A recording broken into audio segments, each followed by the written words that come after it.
Hello, everyone. Welcome to the next episode of Refugee Voices. And today we're here with Katerina. She is a staff member at When We Band Together in Lesvos, Greece. So, Katerina, you want to introduce yourself? Yes, hello everyone. I am Katerina. I'm from Lesvos. I'm working to the refugee crisis since 2015 with other organization in the beginning. And now 1 year and a half, I'm working with When We Band Together, Hellas.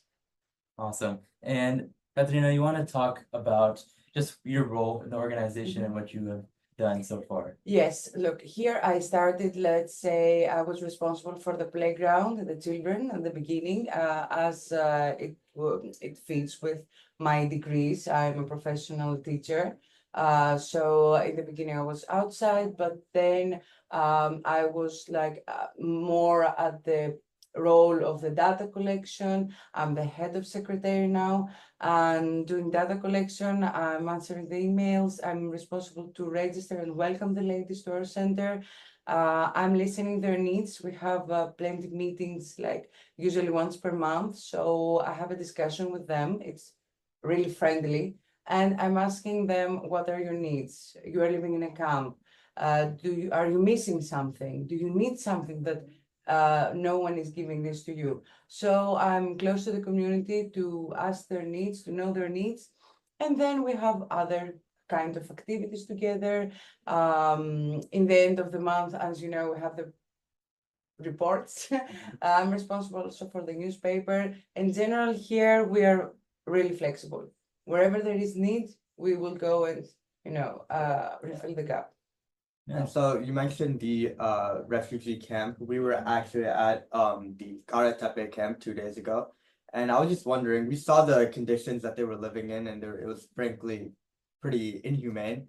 What specific challenges do you see the refugees come in every day? What is it more psychological or more? I think that first it's like in the daily routine, they have many challenges which affect, of course, their mental health.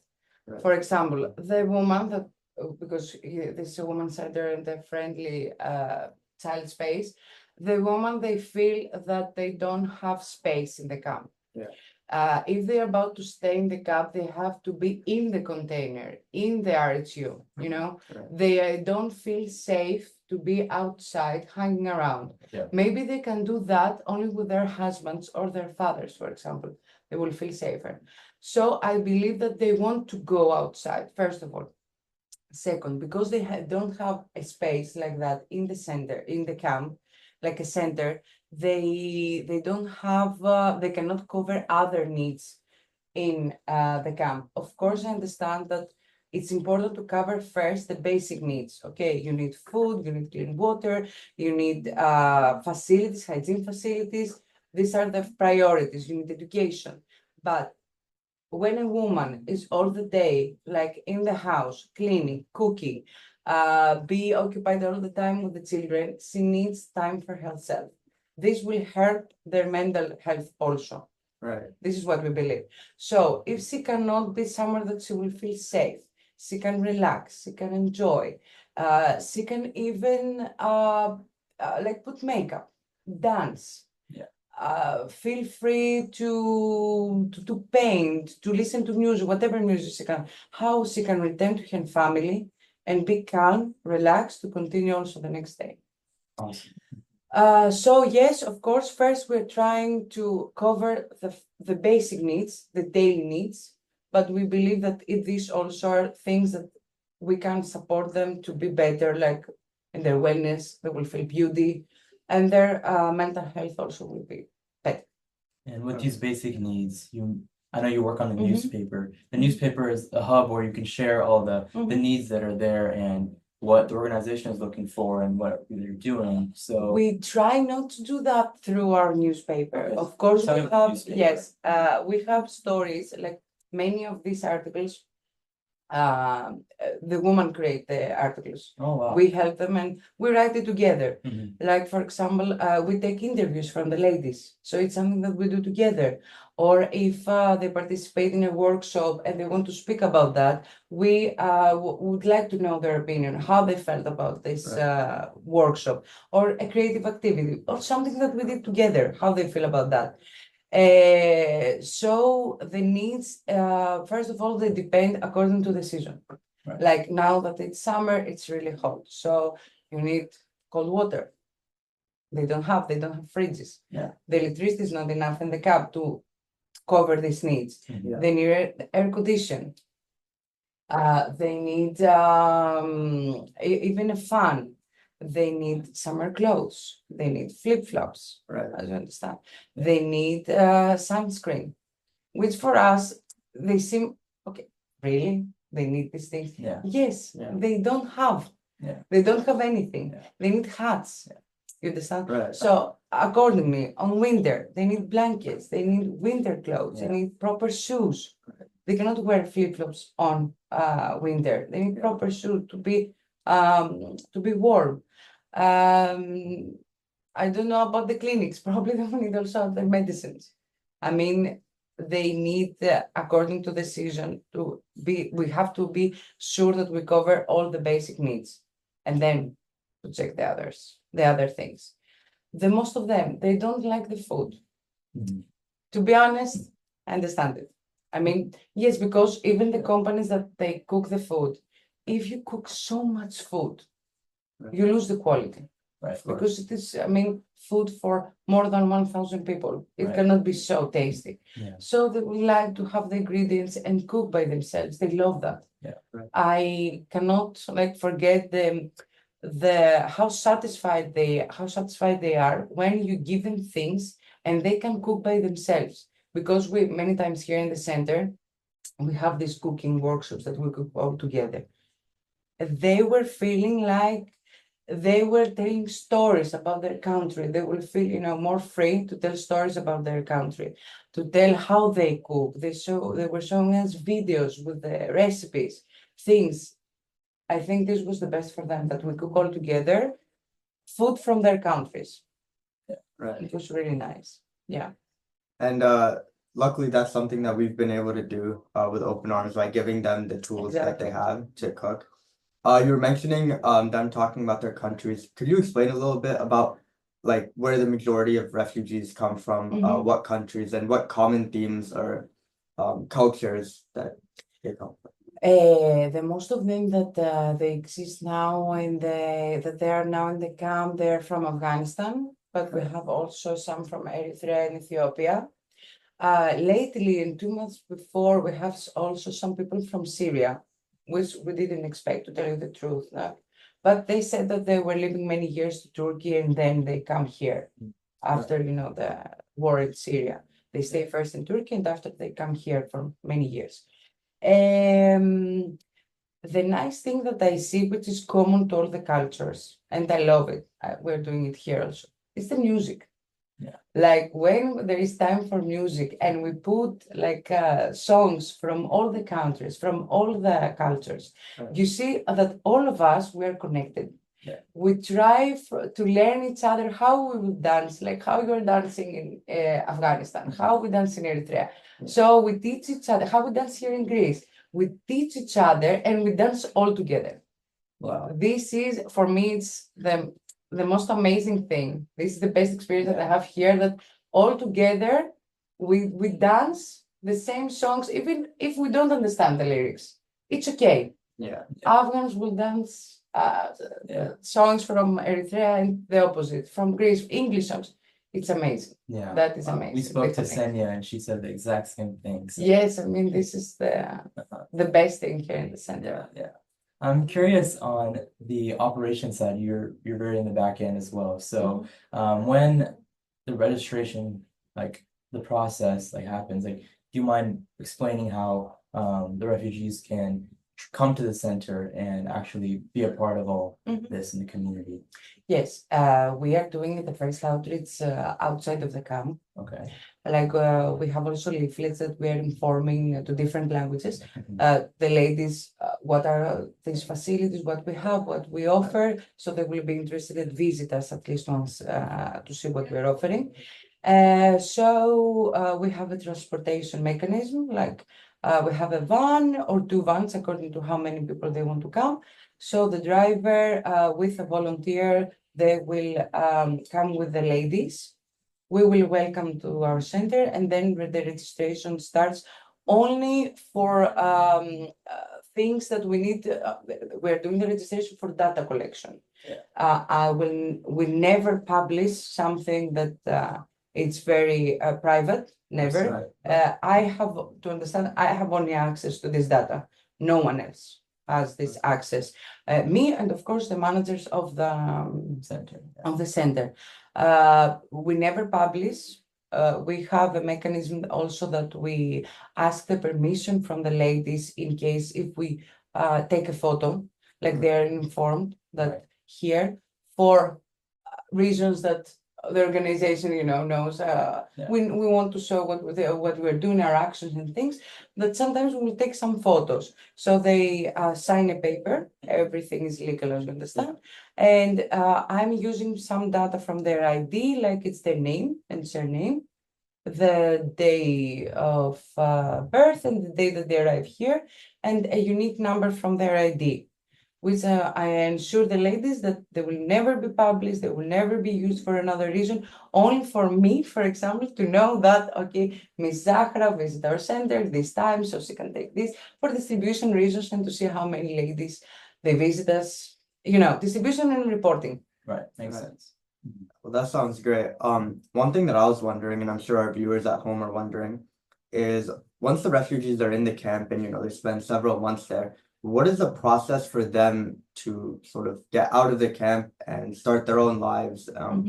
And could you explain a little bit? The thing is that the beginning when they arrive here, imagine that there are people without documents at all. Right. So in the beginning, they have to communicate with the offices in the camp to start the process. Yeah. After that, when they receive the first ID, the first papers, let's say, they can also most of the times they start with a lawyer, open their cases, as they said. Like they don't want to stay here in Greece, the most of them. They want to leave to Europe.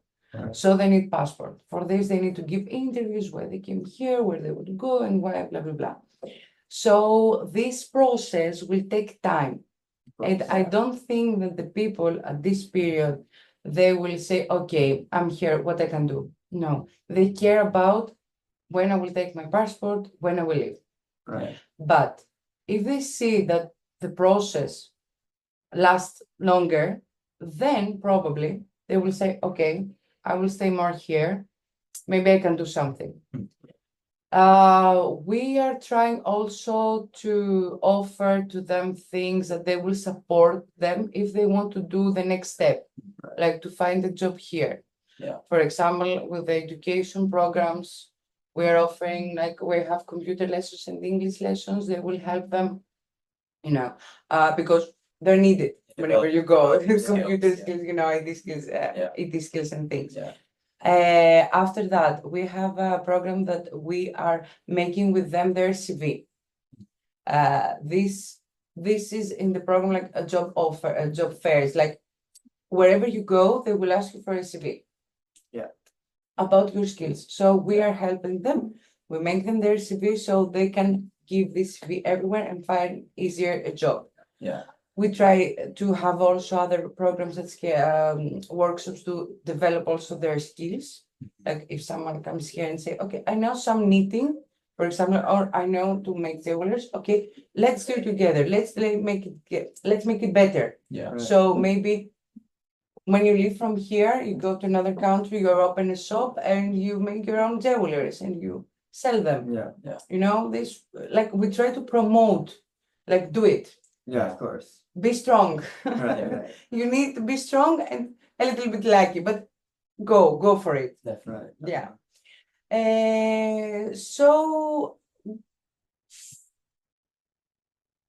I think, but especially women, they are not. We are trying a lot to, especially from Afghanistan, like if they are Muslims, mostly, they don't want to try. I don't know. They feel more afraid. Not Yeah. only afraid, they said it's okay in my home. But thanks God, I don't see that to the young people now. They're ambitious. Yes, the teenagers, they want to do things. That's Right. good, yeah. They want to be educated. They want to. They need to have more skills. I want to reach higher. Yes, exactly. They need to develop all these things to Yeah. do something, Yeah. which is really nice. It's Yeah, really that nice. is. Yeah.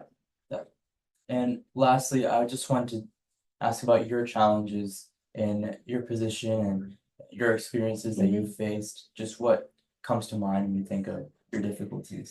Well, the first thing that came to my mind is that sometimes I was really close with some women and some children, which was really challenging when they were living. Right. Like we were here, some of them probably they were volunteers to Yeah. us. We were like a family, like sisters. We see each other every morning with their children. So when the time comes that, of course, these people were about to leave, Yeah. we were suffering.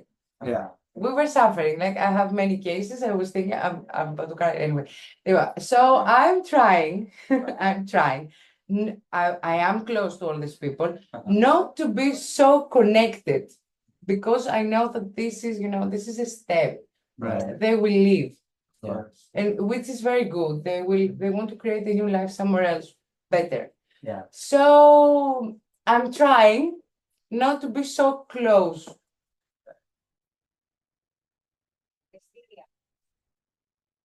Finish up, Steve. Well done. Yeah. So that.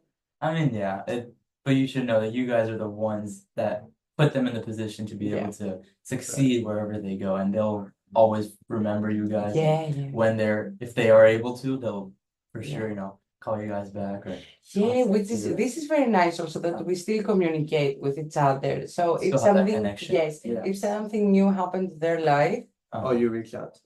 or they reach out to me and say, Yeah. oh, okay, we found a job, or we have a new house. Do you want to see? Wow. Yeah. Which is really nice. That Yes. is. That's beautiful. Yes, in 2017, Mhm. I was working in Karate Pay, another camp, not this one, was another before. Yeah. So I met, he was 10 years old, a boy from Syria. Yeah.